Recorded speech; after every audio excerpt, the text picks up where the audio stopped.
प्रिय छात्रों, आज हम लोग विज्ञान विषय पढ़ेंगे। ठीक, इस वीडियो में हम लोग क्या पढ़ेंगे? विज्ञान, जो आपका होगा कौन सा? पार्ट 1। किस क्लास का? कक्षा 10 का। ठीक है, रासायनिक समीकरण और उसकी अभिक्रियाएं। ठीक, ये पार्ट है। इसमें हम आपको पिछले वीडियोस में बता चुके हैं बहुत सी बातें, आज उसके आगे पढ़ाएंगे। जैसा कि हमने पिछले वीडियो में आपको समझाया था कि रासायनिक समीकरण क्या होते हैं, फिर उसको लिखा कैसे जाता है, रासायनिक अभिक्रियाएं क्या होती हैं, उनके कितने प्रकार होते हैं। तो उनके 2 प्रकार हमने आपको लिखा दिए थे, संयोजन अभिक्रिया और वियोजन अभिक्रिया। आज तीसरी आपको प्रकार बताएंगे, और उस तीसरा जो प्रकार है वो तीसरा प्रकार है आपका कौन सा? विस्थापन अभिक्रिया।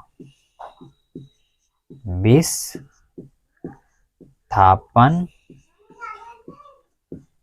अभिक्रिया।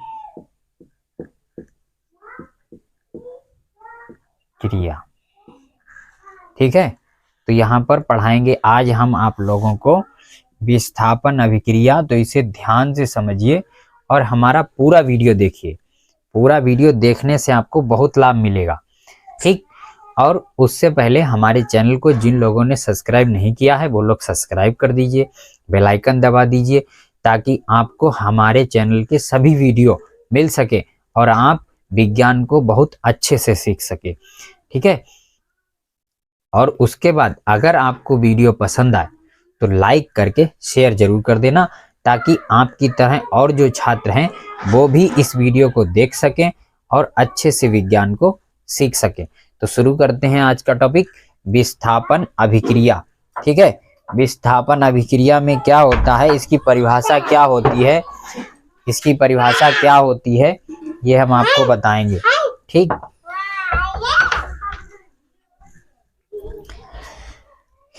सबसे पहले विस्थापन अभिक्रिया वह अभिक्रिया होती है जिसमें किसी यौगिक का एक अणु और किसी दूसरे यौगिक के अणु को विस्थापित करके अपना स्थान वहां स्वयं ग्रहण कर लेता है। इसे ही हम लोग विस्थापन अभिक्रिया कहते हैं। ठीक है, तो इसे कैसे लिखेंगे, यहां पर लिखिए, किसी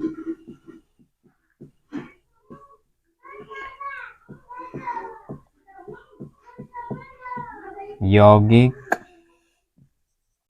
का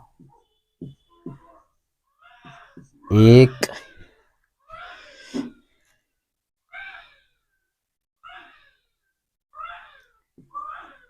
परमाणु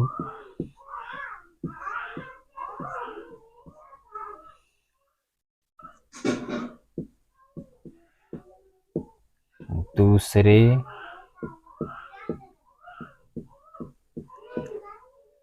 यौगिक या अणु का स्थान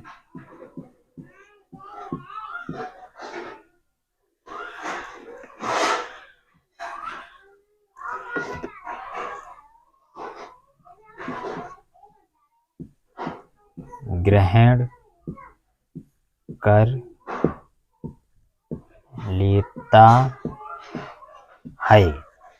समझे, किसी यौगिक का एक परमाणु दूसरे यौगिक या अणु का स्थान ग्रहण कर लेता है,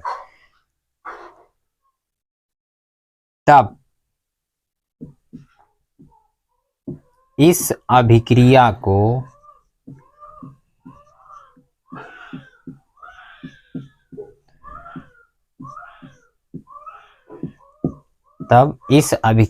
को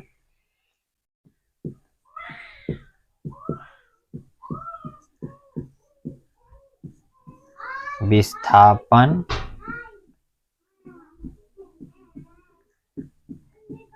अभिक्रिया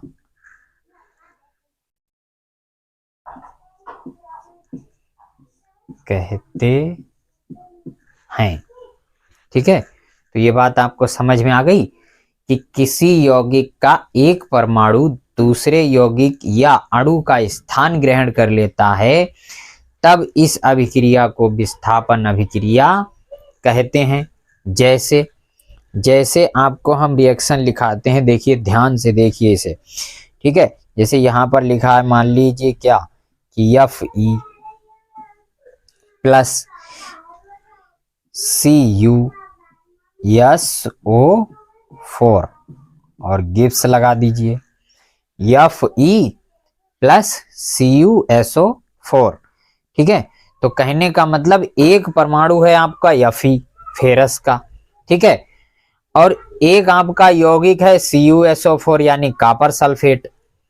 तो कॉपर सल्फेट एक यौगिक है और फेरस क्या है, फेरस एक अणु है। कॉपर सल्फेट में कौन कौन अणु आपका परमाणु है, कॉपर है, सल्फर है, ऑक्सीजन है। तो यही यहां पर कहा गया है कि किसी एक परमाणु दूसरे यौगिक या अणु का स्थान ग्रहण कर लेगा। कहने का मतलब कि आपकी जो रिएक्शन बनेगी वो बनेगी क्या, FeSO4 और प्लस बनेगा कौन, कॉपर, प्लस बनेगा कॉपर। ठीक, तो कॉपर क्यों, क्योंकि यहां पर देखो अब यही बात कहेगी स्थान ग्रहण कर लेता है। स्थान ग्रहण करने का मतलब होता है, देखो यहाँ कॉपर के साथ कौन था, SO4 यानी सल्फेट। अब यहां देखो सल्फेट किसके साथ है, फेरस के साथ है। तो कॉपर का स्थान किसने ले लिया, फेरस ने ले लिया। और यहां फेरस अकेला था और अब अकेला कौन है, कॉपर अकेला है। तो इस तरह से आप कह सकते हो कि जब एक परमाणु दूसरे किसी यौगिक का किसी परमाणु को हटाकर अपना स्वयं वहां पर स्थान ले लेता है, उसी अभिक्रिया को हम लोग क्या कहते हैं, उसी अभिक्रिया को हम लोग विस्थापन अभिक्रिया कहते हैं। ये आपका अभिक्रिया का तीसरा प्रकार है, विस्थापन अभिक्रिया। अच्छा, इनका नाम कॉपर सल्फेट, इनका नाम फेरस सल्फेट, ऐसा क्यों, तो ये हमने आपको पिछले वीडियो जो दिखाए हैं उनमें आप देख लीजिए, हमने पूरा डिटेल से वहां आपको समझाया है कि इसका नाम फेरस सल्फेट क्यों होता है या फिर सल्फेट ये कॉपर सल्फेट क्यों होता है। ठीक है, और भी बहुत से तत्व थे वहां पर, वो हमने समझाया, वहां से आप पूरा वीडियो देख सकते हैं।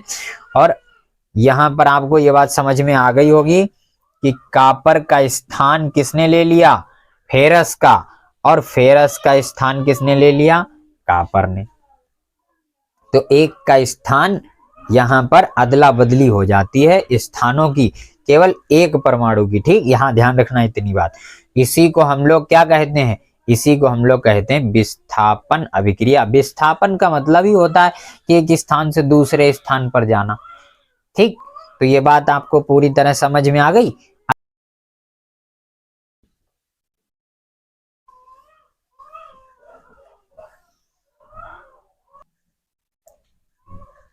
ठीक है, तो अब हम आपको बताने जा रहे हैं अभिक्रिया का अगला प्रकार, जिसका नाम होता है क्या, द्विविस्थापन अभिक्रिया।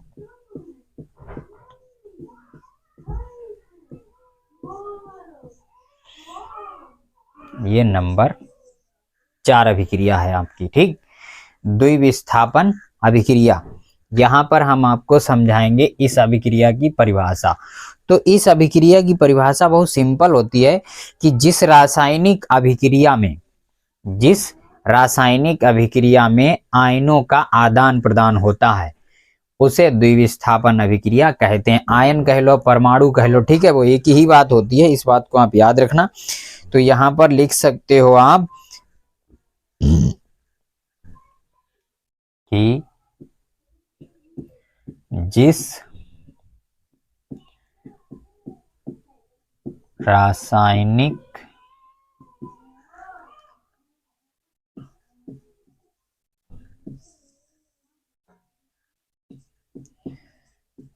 जिस रासायनिक अभिक्रिया में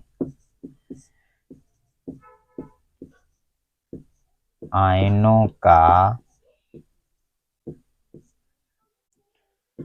आदान प्रदान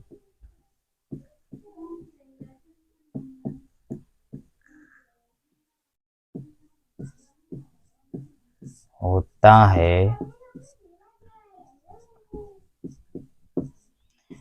उसे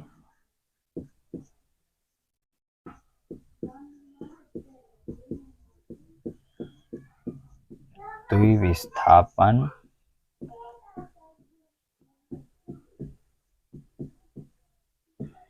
अभिक्रिया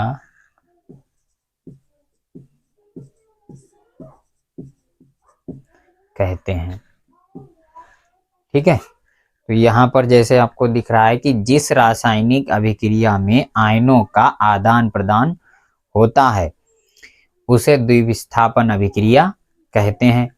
ठीक, आयनों का मतलब परमाणु, आयन का मतलब यहाँ पर क्या है, परमाणु, और आदान प्रदान का मतलब लेना देना, यानी अदली बदली कर सकते हो, अदला बदली, आप लोग ध्यान से। ठीक, तो यहाँ पर अब इसकी रिएक्शन आप क्या लिखोगे, रिएक्शन आप लिखोगे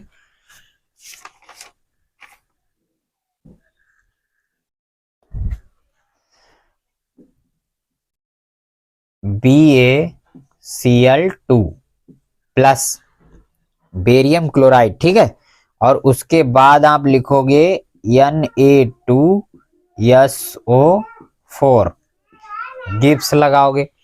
देखो यहाँ पर दो यौगिक हैं आपके, कौन कौन से, एक बेरियम क्लोराइड और दूसरा सोडियम सल्फेट। दो यौगिक आपस में रिएक्शन कर रहे हैं, और रिएक्शन होने के बाद क्या बनेगा ये देखिए आप। सबसे पहले आपका बनेगा क्या, बेरियम सल्फेट, और प्लस आपका बन जाएगा क्या, NaCl यानी नमक। ठीक है, तो ये रिएक्शन हो गई आपकी कंप्लीट। अब यहाँ ध्यान से देखिए, ऊपर जो बात कही गई कि आयनों का आदान प्रदान होता है उसे द्विविस्थापन अभिक्रिया कहते हैं। जैसे आदान प्रदान का मतलब समझो, यहाँ बेरियम के साथ, यहाँ देखिए क्या लिखा है, यहाँ लिखा है बेरियम क्लोराइड, और यहाँ पर लिखा है सोडियम सल्फेट।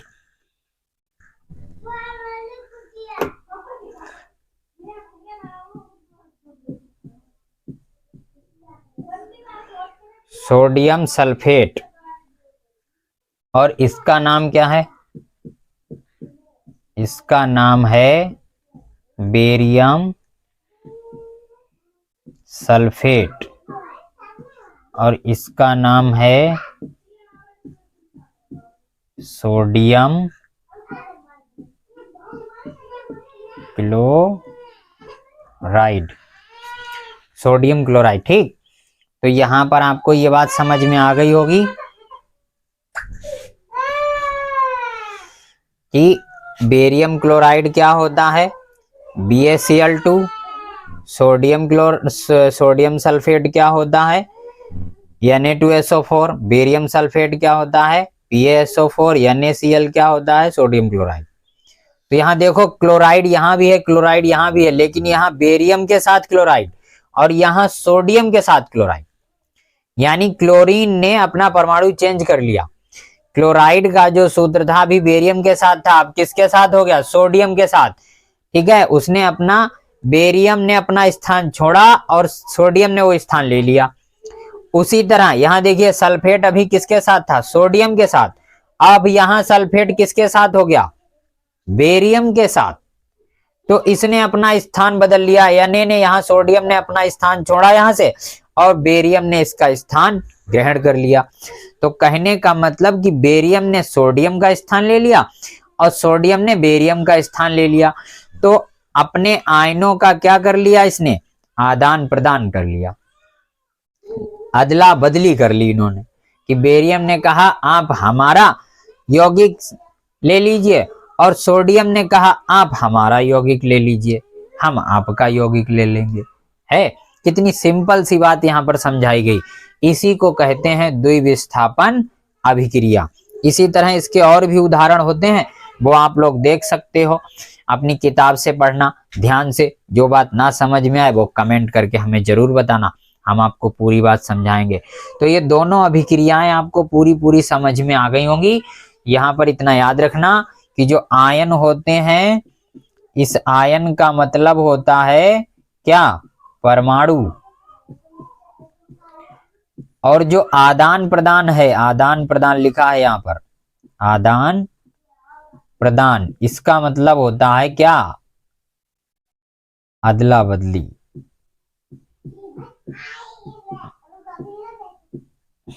ठीक, तो ये बात आपको पूरी समझ में आ गई।